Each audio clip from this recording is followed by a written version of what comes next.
Okay, and so we're going to look at the Cold War now and how the Cold War actually started.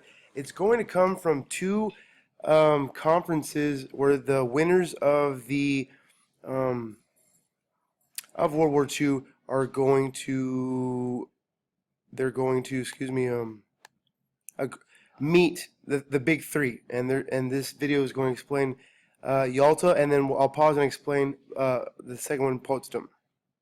Here we go. The Yalta Conference.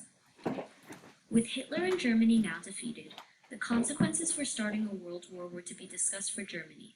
The big three of the Allied powers, the United States, United Kingdom, and the Soviet Union, met and deliberated over the fate of Germany. FDR, Winston Churchill, and Joseph Stalin each came to represent their country on February 1945 at a resort town in Crimea called Yalta. This became known as one of the most controversial meetings to this day, the Yalta Conference. After Germany's attempt to militarily conquer Europe, Germany was to undergo demilitarization and denazification. Germany's military prerogatives were to be reduced to almost nothing, and Hitler's Nazi influence was to be gradually wiped out. However, one of the biggest results of this conference was the division of Germany into four controlled zones. Western Germany was divided into three zones for the US, Great Britain, and France occupation, while Eastern Germany was controlled by the Soviet Union. Okay, and so a basic concept of the Cold War that you're going to understand is that everything that you hear Eastern Bloc, East Germany, East Berlin, or the East, associate with communism. Okay, and so this line right here is the Iron Curtain. Okay, it's where the vice closed at the end of World War II, and this is where Germany's going to be split. Okay, so the Iron Curtain is this line right here. Okay, so everything west of the Iron Curtain, the United States, Great Britain, France, is going to be democratic and capitalist. So everything East Berlin, East Germany, all that stuff, like I said earlier, is going to be communist. Okay, the Iron Curtain is the imaginary line, which is coined, the term Iron Curtain is coined by Winston Churchill, the Prime Minister of Great Britain, and he said that a Iron Curtain has descended across the continent of Europe, and so on and so forth. And anyway, so everything east of the Iron Curtain is going to be communist, everything west will be capitalist and democratic. This division became a lingering problem for years as the tension grew between the US and Soviet Union. The holdings which Germany had acquired during World War II were left ravaged and in complete disarray, even after various conferences established their independence. Not wanting to contribute to any potential disputes, each liberated country held their own free elections. But the Soviet Union gathered Eastern Europe into a sphere of influence for themselves anyways.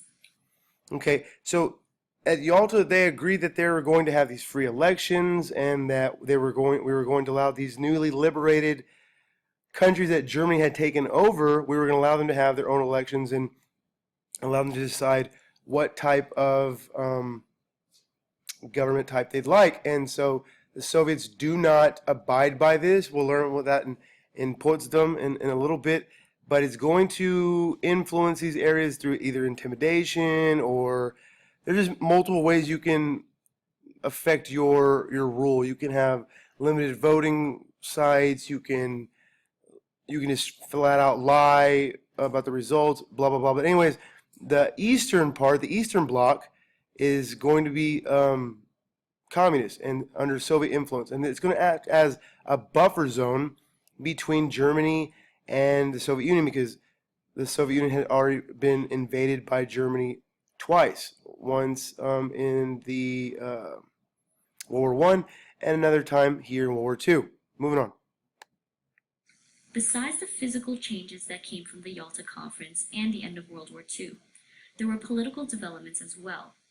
The big three, US, UK, and Soviet Union, joined the newly established United Nations in 1945 as a showcase of true friendship between nations. Okay, the United Nations are going to be the winners, quote unquote, winners of World War II. The acronym that you can remember to help you remember the winners of World War II is FACES. So France, America, China, England, and the Soviet Union. Now, France and China are only there because France had been invaded by the Germans and China had been invaded by the Japanese. And so that's we kind of just let them come along. But anyways, the UN is revolved around those 5 countries, and they have a seat and a veto power at the UN Security Council. However, history later reveals that the relationship between the US and the Soviet Union was not as kind and benign as they wanted the world to believe. Besides this future conflict, the union of the Big Three and the other Allied powers was symbolic of their desire for international security, stability, and peace, promises that were never fulfilled in the League of Nations during the First World War. Okay, and so I want to show you the actual event that's going to cause the Cold War to begin, because again it's called the Cold War. It's very important you understand this, because they never shoot at each other. The United States and the Soviet Union never gets into direct conflict with each other, and so it's just a bunch of shadiness, distrust, and things like that. And so the distrust is going to come from Potsdam, because they had already agreed, or Potsdam, because they had already agreed at Yalta that they were going to influence, allow these elections to happen and things like that. And we're going to find out at Potsdam that that wasn't happening. So here's a quick clip. I'm just going to show a minute of it to show you how, the real Big Three. Now, Truman's here now. The last time when we saw the Big Three at Yalta, it was FDR, but FDR has since died of polio, and so Truman's the man now, and so he's going to meet at Potsdam, and this is where the Cold War begins.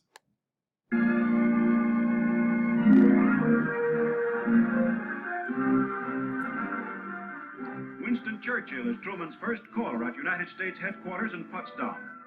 And Joseph Stalin meets the new American member of an historic triumvirate for There's the Stalin. first time. Truman, the President of the United States now. Here, where German Kaisers first plotted world domination, Britons, Russians, and Americans meet after There's crushing Stalin those again. invasions. I want to say it's They Winston made far-reaching Churchill. decisions. No. As was Franklin Roosevelt before him, Mr. Truman is named chairman of the conference. Important. So this is Winston Churchill. These are the Big Three. He's Joseph Stalin, head of the Soviet Union. Okay, the Soviets are actually the ones that actually captured Berlin.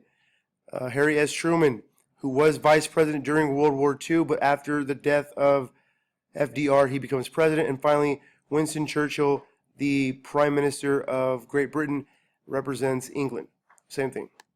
Problems resulting from final victory in Europe and organization of the post-war world are the vital questions before the conference.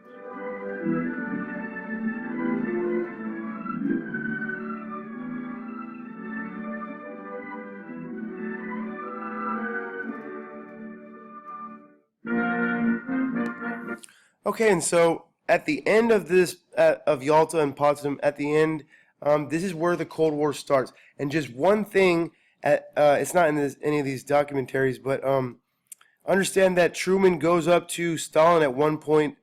At one point during the Potsdam conference, says, "Oh, by the way, we have this new weapon that we've developed. It's pretty powerful." And obviously, he's referring to the atomic bomb, which he's going to later use against the Japanese. So anyways, that's the beginning of the Cold War. Yalta, they agreed, the Big Three, the Soviets, the British, and the Americans agreed that they were going to allow democratic elections to happen in the newly liberated, formerly controlled by Nazi European countries. In Potsdam, we find out that the Soviets are not holding their end of the bargain, and they are manipulating the Eastern European countries to be communist as a buffer zone for themselves. And so we do not agree with that. And so that's the shadiness. That's when it's going to start, and that's when the Cold War begins.